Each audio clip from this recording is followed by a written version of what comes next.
আমরা ইন্ডিয়ার সাথে হেরে গেছি বিশাল ব্যবধানে, 280 রানের ব্যবধানে। সেইখান থেকে বাংলাদেশ কি ঘুরে দাঁড়াতে পারবে?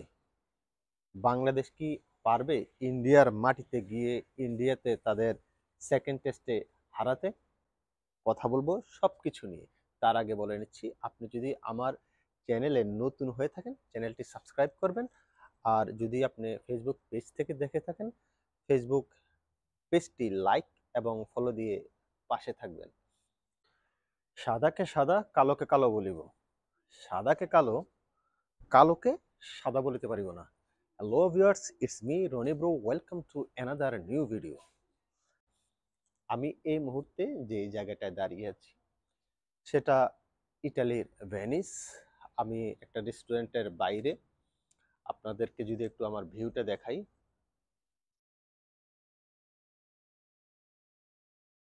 অসম্ভব সুন্দর। আশা করি আপনাদেরও ভালো লাগছে। ভালো পরিবেশে, সুন্দর পরিবেশে, সুন্দর সুন্দর ভালো ভালো কথা বলার জন্য এসেছি এবং আপনাদেরকে আমন্ত্রণ জানাচ্ছি আমার চ্যানেলে। দেখেন, বাংলাদেশ তাদের প্রথম টেস্টে বিশাল ব্যবধান হেরে গেছে। যদি আমি চেন্নাইয়ের টেস্টের কথা বলি, বাংলাদেশ যে পারফর্ম করেছে, ব্যাটিং ডিপার্টমেন্ট বিশেষ করে বলার মতো কোনো পারফর্ম করতে পারেনি। তবে বোলিং ডিপার্টমেন্ট যথেষ্ট পরিমাণে ভালো করেছে। আমার মনে হয় বোলিং ডিপার্টমেন্ট নিয়ে আমরা আশাবাদী হতেই পারি। তবে দুশ্চিন্তার বিষয় হচ্ছে ব্যাটিং অর্ডার, বিশেষ করে টপ অর্ডার ব্যাটাররা রান পায়নি। আমরা দেখেছি প্রথম ইনিংসে 149 রানে অল আউট হয়ে গেছে। তারপরে সেকেন্ড ইনিংসে কত 254 রান সম্ভবত করেছিল। এনিওয়ে, মানে টোটাল যে পারফর্মার ছিল বাংলাদেশ দলে, মোটামুটি কেউই পারফর্ম করতে পারেনি টপ অর্ডারে। শান্ত একটা রান করেছে 80 রান, এছাড়া আর কেউ রান করতে পারেনি। বাংলাদেশগুলো ঘুরে দাঁড়াবে কি মনে হচ্ছে? পিচ, চেন্নাইয়ের যে পিচে খেলা হয়েছে আর কানপুর যেই পিচে খেলা হবে, টোটালি একটা ডিফারেন্ট পিচ। সেটা চেন্নাইতে লাল পিচে খেলা হয়েছিল, আপনারা দেখেছেন লাল পিচ আর কালো পিচের মধ্যে যে পার্থক্য, আমি আর একটা ভিডিও বানিয়েছি অলরেডি। যারা দেখেননি পেজে আছে কিংবা চ্যানেলে আছে, দেখে নিতে পারেন। কানপুরের পিচটা হবে কালো পিচ।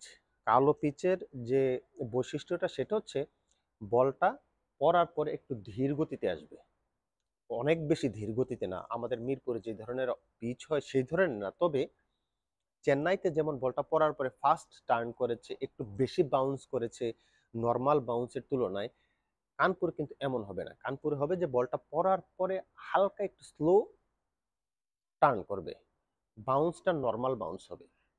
সুতরাং এখানে বলাই যাচ্ছে যে চেন্নাইতে যেই পেসাররা যেভাবে আধিপত্য বিচার আধিপত্য আহ, বজায় রেখেছিল বোলিংয়ে, ইয়েতে কিন্তু আপনার কানপুরে কিন্তু এমনটা হবে না। কানপুরে স্পিনাররা বাড়তি সুবিধা পাবে। স্পিনার বলতে যারা কোয়ালিটিফুল স্পিনার, লাইন লেন্থ যদি বজায় রেখে বল করতে পারে, ব্যাটারদের জন্য রান করা অনেক টাফ হয়ে যাবে। এখন বাংলাদেশ এবং ইন্ডিয়া প্রথম টেস্টে দু দলেই কিন্তু আমরা দেখেছি তিনটা পেসার প্লাস দুইটা স্পিনার খেলিয়েছে। এখন কথা হচ্ছে এই স্ট্র্যাটাজি থেকে আমার মনে হয় যে সরে আসবে, দুইটা দলই সরে আসবে, যেহেতু এখানে স্পিনাররা বেশি সুবিধা পাবে। সুতরাং এখানে স্পিনারদের পরিমাণ বাড়তে পারে। দুইটা করে স্পিনার ছিল এর আগে টেস্টে, এটাতে হয়তো তিনটা স্পিনার, দুইটা দুইটা পেসার থাকতে পারে আমার মনে হয়। যেহেতু পেস বান্ধব উইকেট না, তবে শুরুতেই মশ্চার থাকবে। পেসাররা বলে যদি লাইন লেন্থ বজায় করে বল করতে পারে তাহলে কিন্তু উইকেট পাওয়ার সম্ভাবনা আছে। আর দ্বিতীয় দিন লাঞ্চের পরে পিচটা কিন্তু স্পিনারদের জন্য সহায়ক হয়ে যাবে। স্পিনাররা বাড়তি সুবিধা পাবে। আর প্রথম দিন কিংবা দ্বিতীয় দিন লাঞ্চের আগ পর্যন্ত স্পিনাররা তেমন টার্ন পাবে না, যেহেতু কালো মাটির পিচ। 2.5 দিন পরেই কিন্তু টার্ন পাবে। সুতরাং প্রথম দিন দ্বিতীয় দিন মোটামুটি পেসাররা ভালো বল করবে এবং ব্যাটারদের জন্য মোটামুটি রান করার একটা সুযোগ থাকবে। কিন্তু 2.5 দিন পরে দ্বিতীয় দিনের পরে কিন্তু স্পিনাররা একটু বাড়তি সুবিধা পাবে, তখন কিন্তু ব্যাটাররা রান করাটা কঠিন হয়ে যাবে।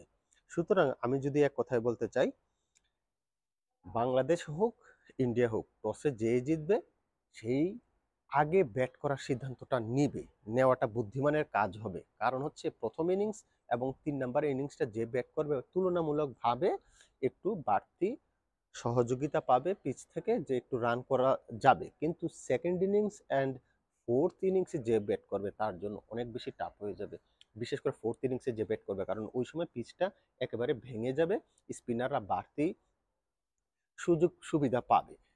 আর কোয়ালিটি ফুল স্পিনার দুই দলেই আছে। ইন্ডিয়াতে হয়তো একটু বাংলাদেশের চাইতে ভালো, কিন্তু বাংলাদেশও কিন্তু খুব খারাপ স্পিন লাইন স্পিন লাইন কিন্তু না।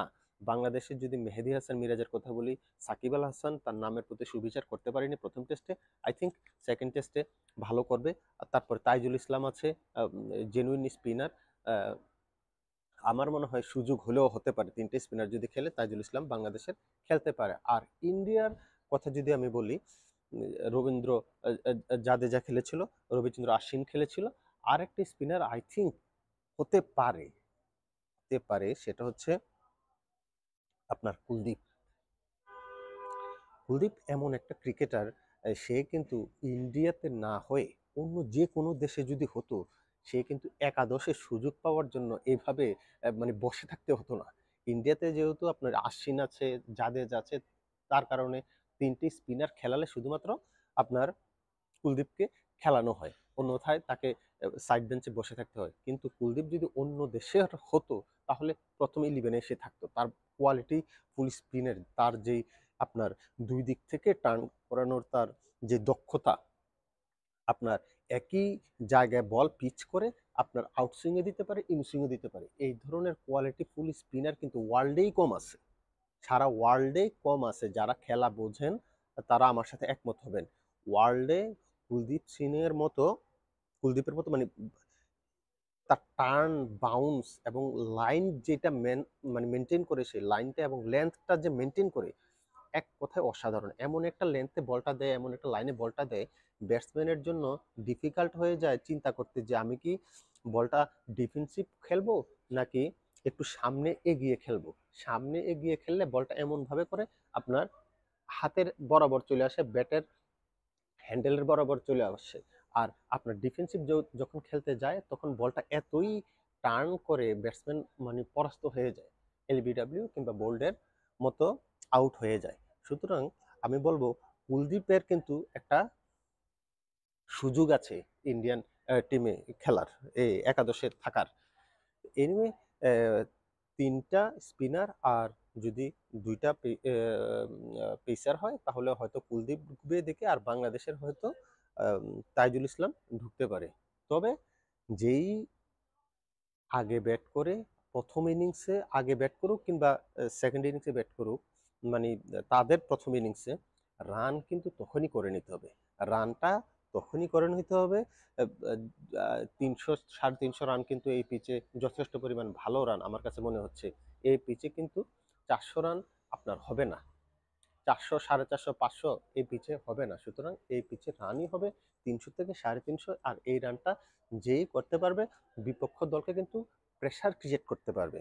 বিপক্ষ দল তখনই প্রেসার পড়ে যাবে যদি 350 রান প্লাস কেউ করে ফেলতে পারে, বাংলাদেশ করুক ইন্ডিয়া করুক, বিপক্ষ দল কিন্তু তখন প্রেসারে পড়ে যাবে যে এই রানটা তাদের তোলা এবং তোলার পরে লিড দেওয়া অসম্ভব হয়ে দাঁড়াবে। আমার কাছে মনে হয় যে টস একটা অনেক বড় ফ্যাক্টর হতে যাচ্ছে। তাছাড়া বৃষ্টির আভাস নাকি আছে শুনলাম। এই সব কিছু মিলে টেস্ট 5 দিন খেলা হবে না, হয়তো কিছু কিছু অংশ বাদ যাবে বৃষ্টির কারণে। তবে যেই জিতবে ফার্স্ট ইনিংসটা অনেক কার্যকরী ভূমিকা রাখবে। সবাই ভালো থাকুন, সুস্থ থাকুন। আল্লাহ হাফেজ। আসসালামু আলাইকুম। সাদাকে সাদা, কালোকে কালো বলবো, দেখলে দেখলে